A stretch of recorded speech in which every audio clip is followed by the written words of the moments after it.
Cekom včerajšieho dňa zo tranzitných centrov Hušidze i Adaševcov do budinku na Principovcu premestení 180 osobi, rodiči so decmi, uglavnom zo Siriji i Iraku. Čas samohranih macerov so decmi upuceni do Titelu. U tranzitnim centre u Adaševcoch ostalo 280, a u Šidze 224 migranti. Vybeženci zmestení na Principovcu čekajú, že by dostali potrební papiery za odchod do Nemeckej, a šidskí druhý 504 ešte vše neznajú, co zo z nima bude. Dneška u Moroviču otrimaný bazar zdravia.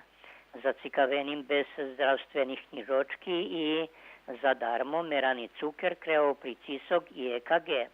U Moroviču boli prisutni krem zdravstvených robotníkov zo Šidu i po jeden chirurg, internista i dermatolog zo Beogradu, ktorí davali besplatný soviti za cikavením, a bazar zdravia bol dobre naštívený.